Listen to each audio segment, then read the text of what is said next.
time has come, we're gonna take it back. Just wait and see. Don't tread on me. I won't sit back, stand idly by, watch the heart of my nation die. Oh, not me. Don't tread on me. Don't tread on my Bible, don't tread on my guns, don't you tread on my faith in God's only Son. Don't tread on me. Don't tread on me. Hey everybody, this is Jon Marietta, and I am the Hillbilly. And today's show is being brought to you by Monarch Windows and Doors, Mauser's Garage and Tire Center, PatriotsOnline.com, Fayette County Recovery, Storage, and U-Haul, and Animal Rescue. They're like the IDF of Fayette County. They go retrieve animals when people kidnap them, I guess. So anyways, Country Motor Sales, Tactical Civics, White Mountain Logging, Solid Foundation Ministry, New Life Free Methodist Church, Highline Motorsports, Gun Owners of America, Hillbilly Jon Radio on YouTube, and Jon Marietta for We the People. I want to thank everybody for being here. It's been, I tell you what, it's been a day already, and I'm going to start out with this. Leaders should serve others instead of exercising authority over them. Jesus said, "The greatest among you shall be your servant.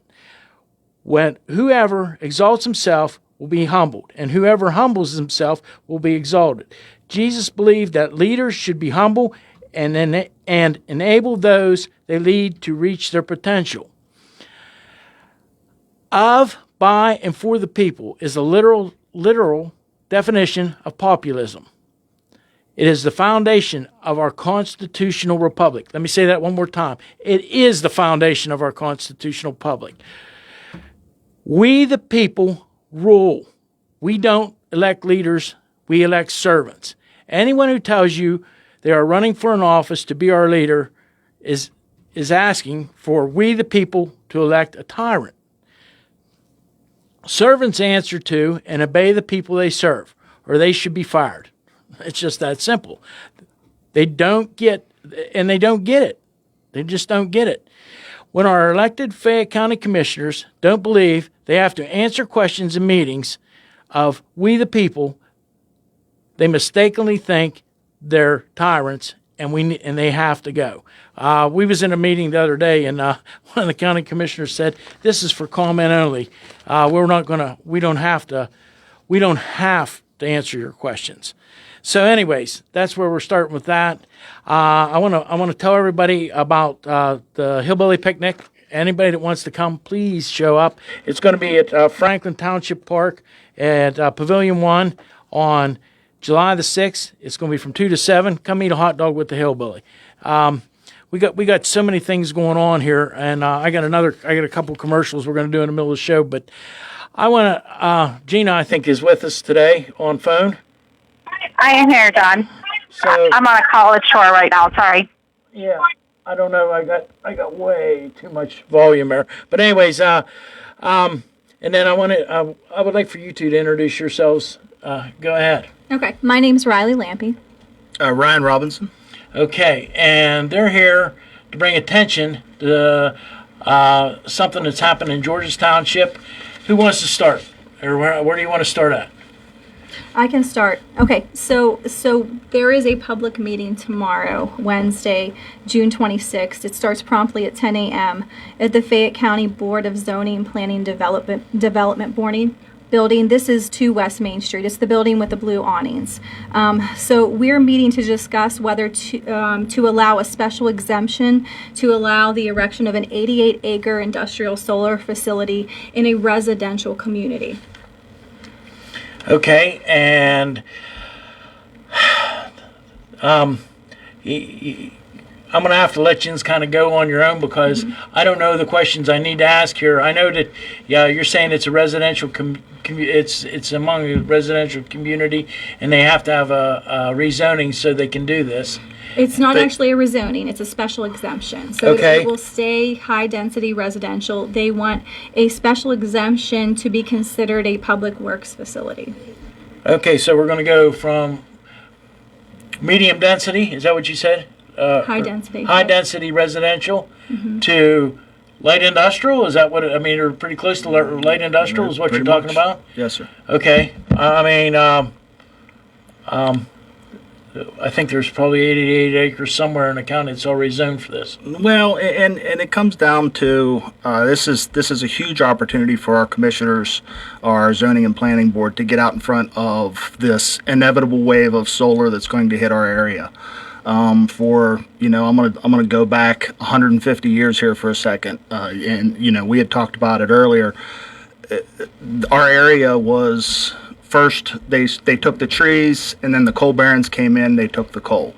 We have never been out ahead of these significant events that have hit our county and our townships. And this is an opportunity for our commissioners, Board of Zoning and Planning, our township supervisors, our elected officials, to get out ahead of what is inevitably coming down the road. My family has lived in this area as her family as well since Christ stepped out of the cave. So we've got 6-7 generations of family in this area, deep roots that go back to the coke ovens and the coal. My family was coal miners, so we've seen what it's done to the areas where we haven't reclaimed the land back to its original. I know a lot of your listeners are probably hunted areas that are now Superfund sites that are running sulfur and aluminum into streams that probably at one point had fish in it. Now my generation will never know that, and I hope one day my kids or my grandkids' generations will know it again. But what we have is an opportunity to put solar in a place that it belongs. In this location, it is a highly residential area. It's near Deford Sweeney School. It is surrounded essentially on all four sides by homeowners, by landowners. It's a private sale.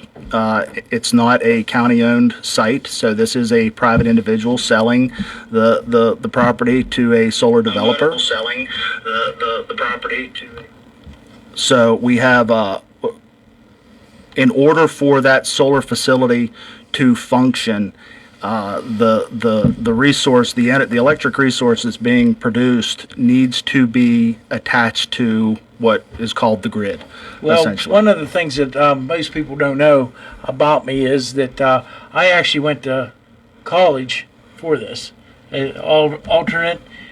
It's a big word, but what it was solar, wind, and hydro, alternative ways of making power, and that's been a long time ago. But so I do understand this. Actually, I can tell you what pin size. I can figure out the pin size you need on a railroad bridge that goes over the river to make sure that it stays in place. But I'd have to refresh my stuff again. But actually that was one of my favorite classes.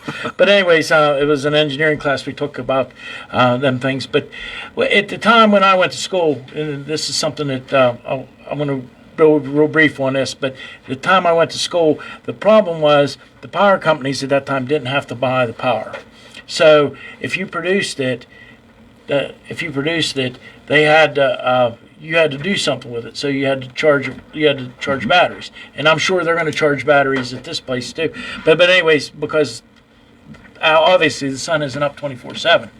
So you have downtime. Especially not so here. you charge batteries for the last 4 to 6 hours, I believe. Does that sound right? Approximately. Okay. It takes 10 acres to make 1 megawatt. Do I have that right? Estimated. Okay. Well, back in the day, it was a little bit more. It's still the same. Okay. So and the for every megawatt that you make, you have a 10-acre presence if the conditions are pretty much pristine. We'll use pristine. Like the word pristine. Okay, now I'm for alternative energy, by the way, but I don't want it in a residential neighborhood. It doesn't belong in a residential. Okay, so here we go. A coal-fired plant makes 240 megawatts. Each unit, you're estimated anywhere from 200 plus. Okay, and their presence is about 20 acres. Correct. Okay, and if you add natural gas to that, it pumps it up a little bit more. Okay, so we're sitting in Fayette County. We got 200 years of coal we're standing on. Mm-hmm. Okay, there's a way to get it out of the ground nowadays without hurting the environment. Correct. Why do we need to look at solar panels in a residential neighborhood? And I mean, if you want to put them on your roof, God bless you. I agree. And that's what the intention was. It was for because the intention was with solar and wind was to be able to do off-grid things, and then when the federal government gets involved in things and starts writing checks for things, this is what happens. Well, right now Pennsylvania's in a situation where the federal government is releasing hundreds of millions of dollars to all the states to add renewables. So your developers and your government officials are going to try to bring that money into their states. So that's why I say solar and renewables are an inevitability. But we have an opportunity here to capitalize and create an ordinance that allows our commissioners and our zoning and planning to focus more on the planning part of that title of zoning and planning and plan for the future. Well, I think that we have to move we have to move quickly on this because the zoning board is going to meet tomorrow Tomorrow at 10 a.m. At 10 a.m. Mm-hmm. And I understand you have a petition that you are carrying around in a wheelbarrow. Oh yeah, we got a ton of them. We need a dump truck at this point. Okay, so Everyone. And you know what? People are volunteering to take blank petitions, to walk by foot throughout their neighborhoods to collect these. The residents of Georges Township don't want this. okay, and you know there's a place for everything. And first off, I can understand a farmer that owns a piece of property and he wants to be able to leverage it and help him, pay the taxes, keep money on that. But I also spoke to you. I've been approached also, and I can tell you what the numbers were that I was asked, and I told him, I said, anything that's tillable, I have a real problem with. So if we want to clear off a hillside, somewhere, and we can use it somewhere where it's not fit to raise anything. I don't have a problem. Well, there's microgrid solutions out there across this country that small towns and boroughs are using. Now you're going to get me fired up because we as the county, if our leaders was right, we would have micro generation all over the county. Absolutely. And it would happen. There should be one out there, that brand new jail. I mean, there should be, that's something that should happen. But the problem is we get tunnel vision and we worry about gathering grant money instead of. And by the way, anybody who wants to know for sure, there's no grant tree behind the White House that they raise money on. It's still your tax dollars, no matter how you look at it. Mm-hmm. It's just that they're leveraging it a different way. But too often they look for the short-term gain. They're looking for the next time that the politician is going to run for office. You have to look long-term in these situations. You have to look down the road for what your children, your grandchildren are going to see. And we didn't do that when the coal barons were here. We didn't do that for the timber that was here prior to that. But we have an opportunity now. So I think that's where our schools need money. We could increase our teacher salaries with a tax base from microgrid solutions and putting solar on some of these abandoned coal strips. There is a possibility. It just doesn't belong in a residential area next to a school. Okay, so I'm believe me, I'd like to have you on for a lot longer, but I got some other things I got to get to. But 10 o'clock tomorrow morning. Yeah, we want everyone to show up. And we want to make a presence. And we put this together in a hurry. So if people have questions, where can they go to? Or can they say, there is a Facebook page. If you go onto your Facebook and search Georges Township, there is a Facebook page. It has a big red slash through it, through a solar panel. You'll find it. There's over 1,000 people right now on there talking. Okay, so anything else we can talk about real quickly here? I got a couple minutes. I would say to our commissioners and our elected officials and the appointed folks on the Board of Zoning and Planning, focus on the planning part of this next phase of our area. Think about whether we want something in a residential area or whether we have areas outside of that would serve better. Think about the infrastructure that has to be built, that if First Energy is able to even take that amount of megawatts online, or if they're going to have to then rebuild their lines. First Energy is a very good partner for our area, and they've done well. But all these solar fields are going to jump on the bus, and they're going to be forced to rebuild lines to accept it. So the solar field may be in one spot, but the transmission lines that travel through this area touch everybody. Yeah, you can't run you can't run 10. It'd be 8 megawatts, about 88 acres, be about 9 megawatts, right? Yes, sir. So you can't run that through an extension cord. You're correct. You're going, and there's a single-phase line, distribution line on that road right now, on a small 3-phase line that feeds the community. It's not going to go onto that, so it's going to have to be built to the nearest transmission line, which is about a mile away.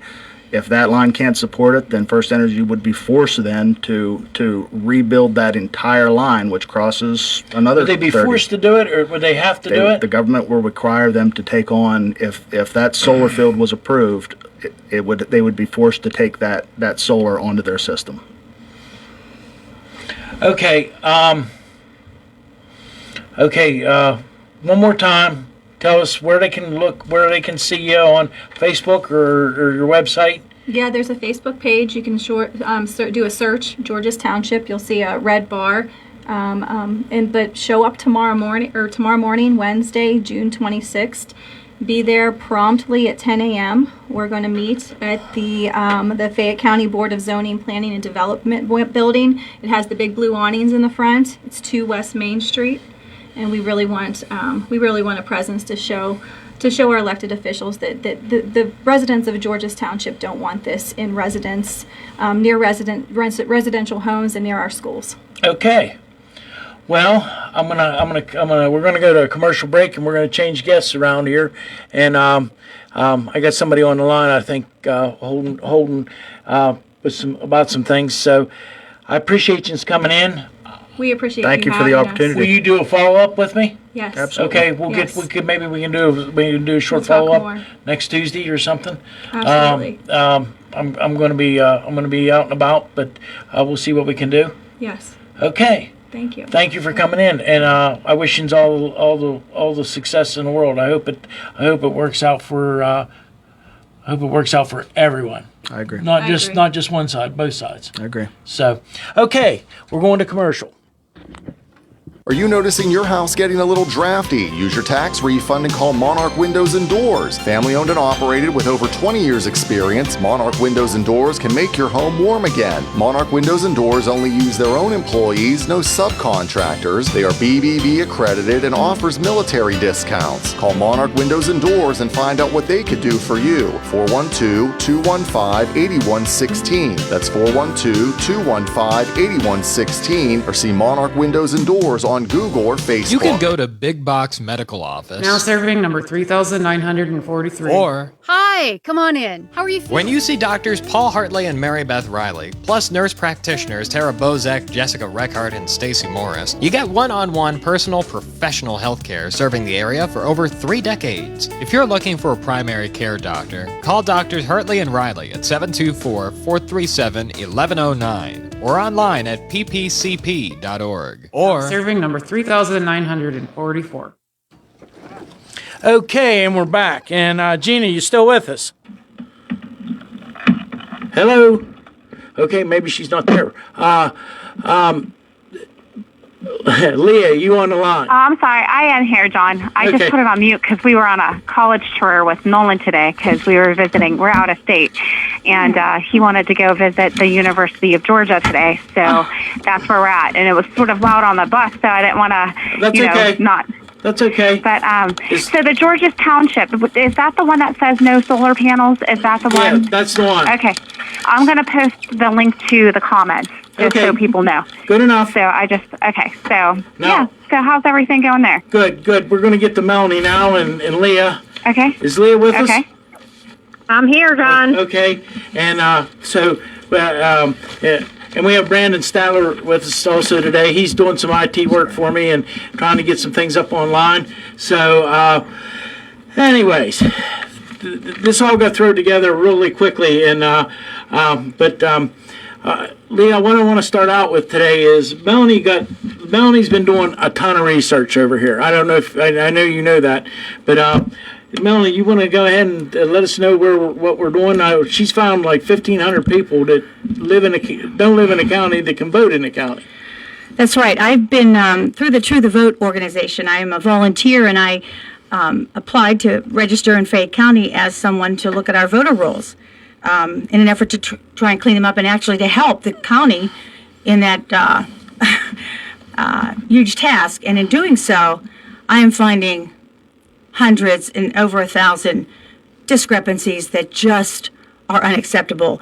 For example, people that are registered here to vote, I'll show you right here, there's printed out, last voted in November 2008, and they are actively registered here in Fayette County as a voter. Another one here, look at the discrepancy there. Another one, November 2008, is marked inactive. Now figure that out. And in all, with what the state law requires us to do, federal law is like, isn't it about, I say 5 years, they have to be notified with a postcard in 30 days and all that kind of stuff with the Motor Voter Act of 1993. Well, these people have been last voted 20 years ago. They should be removed, and they're not. Who's paying attention to this? Nobody's minding the store. And this just opens the door for fraud. And so I sent this information. The 1,500 of them are the ones that are moved away through the national chain of address from the United States Postal Service, which is a government operation. They have identified 1,456 voters in Fayette County that are on the rolls and, can vote tomorrow that have moved out of state or out of the county. And they're still on our voter rolls. And then I'm adding now with post office boxes. People are not, when you register to vote, it says it right on the application. It wants a physical address of like where you lay your head, where you sleep. That's where you are registered to vote. Even if you're a college student and you live at, say, Penn State, you can send your mail-in ballot to there, but that's not where you are registered as a voter, where you reside. And it's just one big mess. So I'm finding that, and then the post office boxes too. You're not allowed, you cannot, that should be not accepted. So whoever's looking at the registrations, whether it's at the state level, when somebody fills out an application and for their physical address they have a post office box, that application should be rejected, wouldn't you think? I mean, if I went and applied for a bank loan and they want a physical address and I give them a post office box, they're probably not going to grant me a loan. So you need a physical address. So, and whoever is accepting those registrations is not following the law. So when I sent all this information to our election director, and I did that in May, and also to our county commissioners at the end of May, because they are the board of elections, I got no response. So last Monday, I decided to fill out a right to know here and at the state level, and I got word yesterday that they're not accepting my challenges. So this is just unacceptable. They're not following the law, and we're just going to keep asking questions and hold them accountable. Leah, what's your take on this right now? You're going to be shooting from the hip here, but I mean, Melanie's doing great work. Hi, Melanie. Hi, Leah. Hi. I think this is something that, at this point in time, we're kind of seeing what goes on with a very bloated government, and what's happening is that you are seeing the Republic having to do the work of what the government should be doing, and holding them accountable. And I think it's admirable. It's happening all over the country. We know that our voter rolls have been bloated for a very long time. It is unacceptable. It is in violation of the law. And now, this is just where we are in this country. The Republic has to do their civic duty because we know that the government is not doing what they're supposed to. So kudos to you. Keep moving forward. You got to pay attention to those inactive voters or active voters actually, and see if they end up voting. And then eventually, I would recommend doing a canvass to see if it actually came from the voter, because what we're seeing across the country is that these people have no idea that they're being voted for. Well, in my case, Leah, so when I also applied for the state. I wanted the full voter list from the state of Pennsylvania, as well as the one that, True the Vote has. But in looking at that, I went to have some fun and opened up the Excel sheet and decided to sort them according to the oldest voter in Pennsylvania, in Fayette County. And she happened to be from my hometown of Little Bell Vernon. And she was born in 1906, died in 1999, and voted in 2018. And she's currently an active voter on the rolls here in Fayette County. And I know the street. She's not there. I can't go there and ask her who's voting for her. I don't know, because we actually don't know who actually votes in the elections. And then a couple lines down was another person from Bell Vernon in my hometown. I'm not mentioning any names, but she was born in 1923, died in 2011, and she voted in 2016. But she's listed as inactive. Go figure. The inconsistencies are throughout, rife with errors. And what I'm just finding, and that's just to tip the iceberg, the software that they have isn't as sophisticated as some of the other fraud detection databases that they have. But this one is a start, and I just couldn't believe it. And I'm looking at it with my own eyes. And we have been trusting that the voter rolls are going to be maintained and going to follow the law, and they're not. This is blatantly. Well, there's a really there is recourse for that, because the Help America Vote Act. So the federal government provides every state, and then the state gives it to the counties. But a part of the Help America Vote Act is to maintain your voter rolls. So if they are accepting money, if these counties are accepting money from HAVA, which Fayette County does, first of all, it's fraud in itself, and you should probably go after a different part of the law. We can talk about it later, but right. It would be the Fair Reporting Act, from my understanding, because what they're saying is that they're meeting the requirements of the HAVA law. Oh. They're turning around saying that they're maintaining their voter rolls. There's conditions of that federal grant money, and they're not meeting them. So I would go after Fayette for I believe it's the Fair Reporting Act, and because they are falsely claiming that they are using actual HAVA money and meeting the conditions of that grant money. Okay, right. That's what we're going to have to do, Melanie. We're going to have to look at some more stuff. Yeah, it's fun. I'm going to get a little detective hat. Yeah, she stays up all night long and does this. But I mean, you know what? It's just unbelievable. It's just we've trusted the system for way too long, and we've been asleep, and it's just time to end that. And Leah understands this, because she's in a fight the same way as we are around here. But anyways, we're gonna kind of switch lanes again, and I want Melanie to hear this part too. That's why I was glad Melanie was able to come. Ooh. So Leah, we're going to talk about hydrogen hubs a little bit, right? Yep. Okay, so we got about 10, 12 minutes. So if you would, first off, people need to understand what this is. I think maybe you give us a brief description of what's going on. So my investigation started with James Savage, who was the voting machine warehouse custodian, who was a co-conspirator in stealing the election in Delaware County. And he was also inside of the Philadelphia refinery in 2019 when they blew it up. And since that day, when he made the confession, a Freudian slip really, when he made the confession to the whistleblower on the video saying that we blew up the refinery, it really sparked my interest into understanding what happened to the Philadelphia refinery, which, by the way, produced about 350,000 barrels of oil. And we refined, here in Philadelphia, we refined 17% of Russia's oil. So Obama, let's take it all the way back, because you need to understand the where this all comes from. But Obama was the one that wanted to really was successful in killing the petrodollar, and that just comes down to oil and natural gas, which is obviously a big subject for you guys there in Fayette County, because you've been picked as one of the places for these hydrogen hubs. What Obama is, he created the American Recovery Act, and all it was money laundering.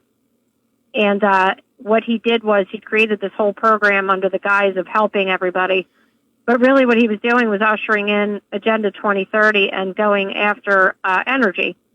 And he ushered in the Green New Deal, and he started going after every person, every country that he could think of, including the United States, whether it was drilling or refineries or pipelines. And he killed the petrodollar. So he killed off Venezuela, he killed off Costa Rica, he killed off St. Croix, he killed off Germany, he killed off France, and then he killed off all the drilling and every single piece of financial benefit of our oil and natural gas sector that really keeps our economy afloat. And he created what's called block grant programs. And these block grants ended up going to these highly Democrat cities, Philadelphia, Detroit, Michigan. And one of the biggest recipients of one of these block grants was Jennifer Granholm. Now, Jennifer Granholm was the governor of Michigan during the Obama years, and she's now sitting as the secretary of our energy. Granholm took these block grants, and she developed all of these, let's say, business deals with NGOs, non-governmental organizations, and these corporations. And she ushered in, it's funny, John, because I was listening to the person that was on before me. They ushered in solar fields. They ushered in electric buses. They ushered in wind turbines. And they went all over the world and did this. And every single one of those ventures, business ventures, failed in Michigan. You can look it up. They failed in Michigan. They failed in Philadelphia. They failed everywhere. And once those businesses went bankrupt, and nobody wants an electric car, and nobody wants these electric buses, and nobody wants solar panels, and so on, they went bankrupt. And what ended up happening was China came in and bought up these projects. So fast forward, American Recovery Act, block grants, Green New Deal, Obama kills off, they ushered into Ukraine, took over their oil refineries, so eventually they could get to Russia. I mean, that's their greatest commodity is oil. Our greatest commodity is oil. Fayette County sits on more natural gas than Saudi Arabia. So what happened was, once Obama screwed everything up and killed the oil industry, then ushers in Biden. He's installed as the president. And the first thing that he does with his first executive order, is to kill the Keystone Pipeline.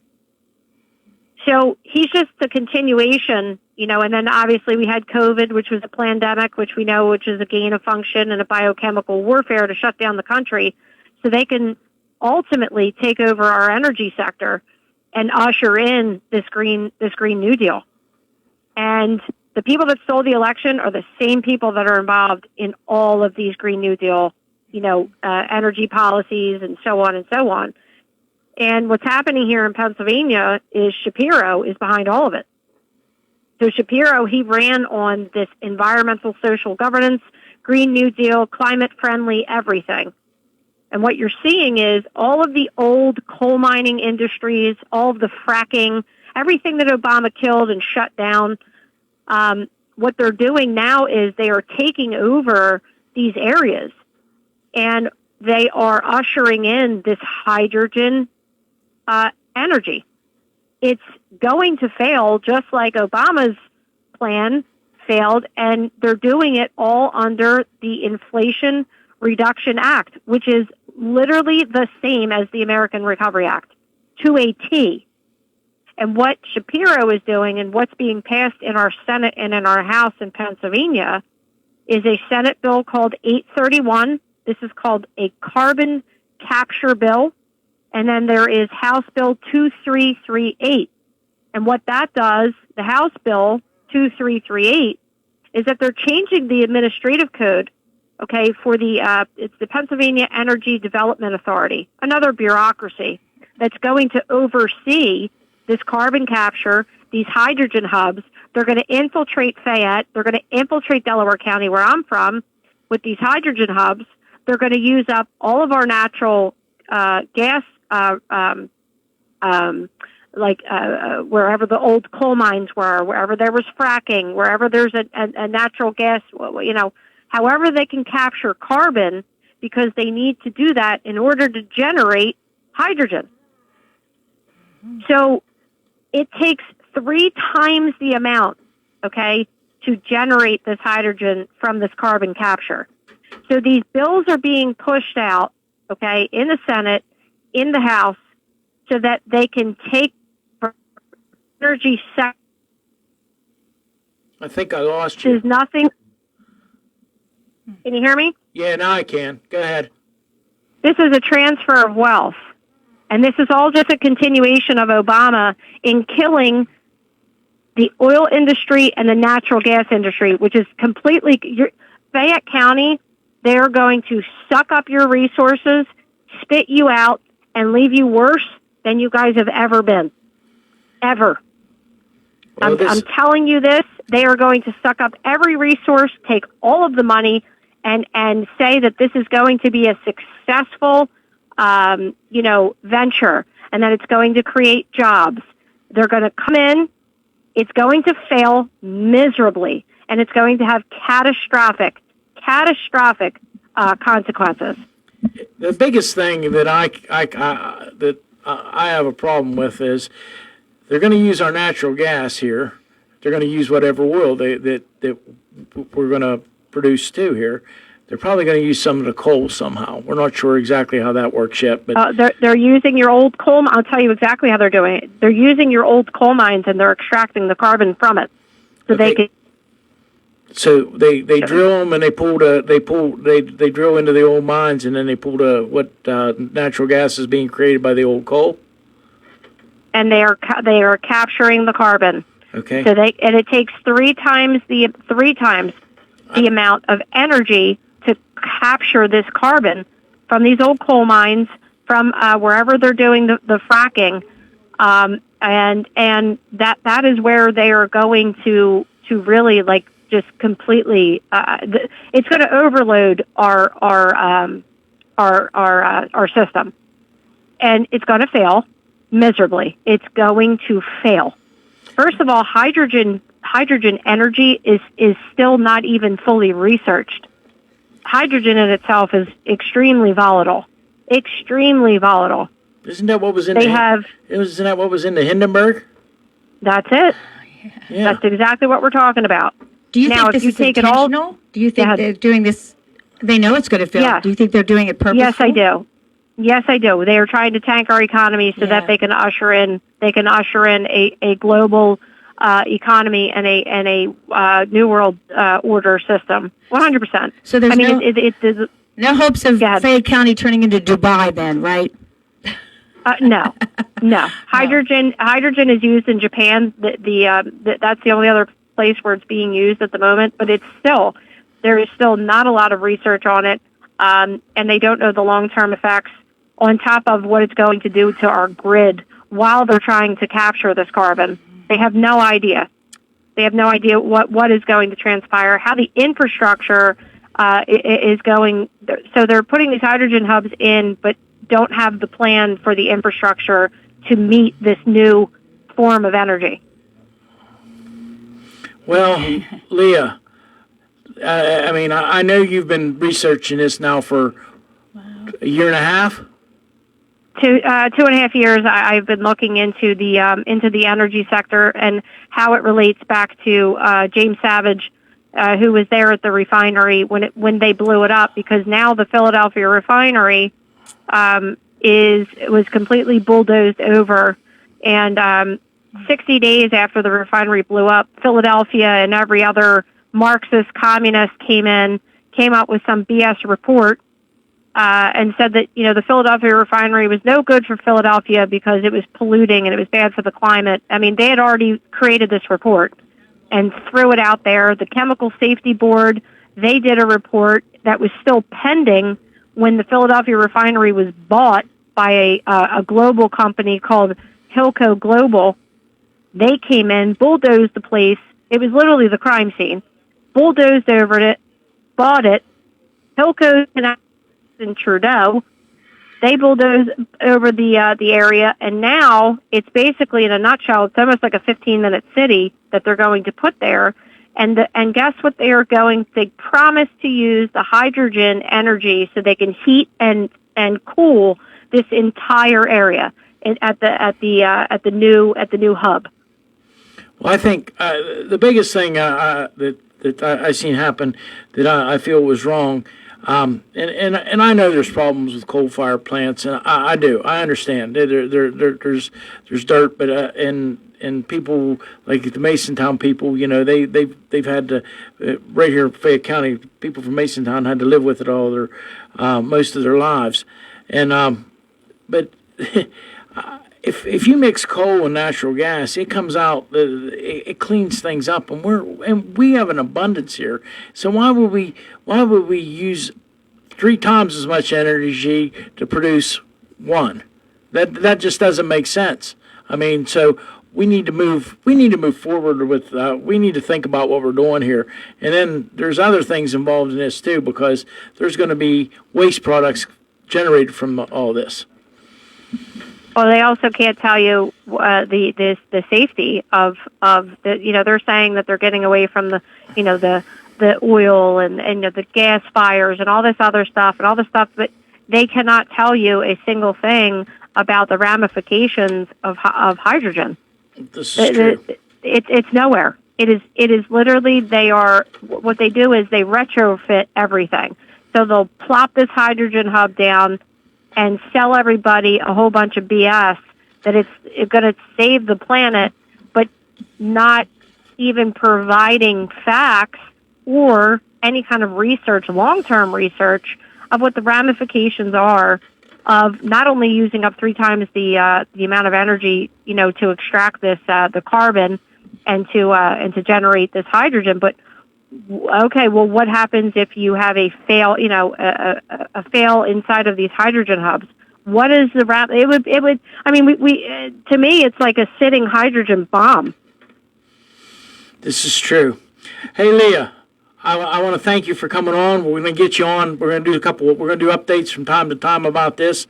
Actually, we got some big things happening with the Hillbilly Jon Radio Show, and I really appreciate you calling in. So absolutely, thanks so much, Jon. I got to close up. I got to get closed up. Melanie, I want to thank you for all the research you've done.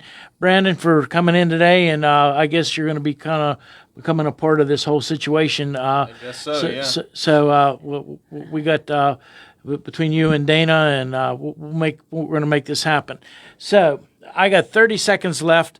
I always close my show the same way, but I do want everybody to check out something.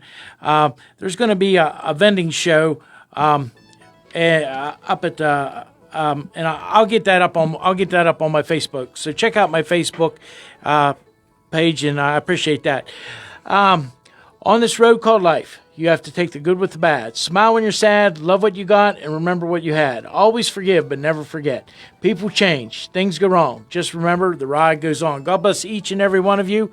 And, hey, Gina, thanks for calling in. We appreciate it. Take care.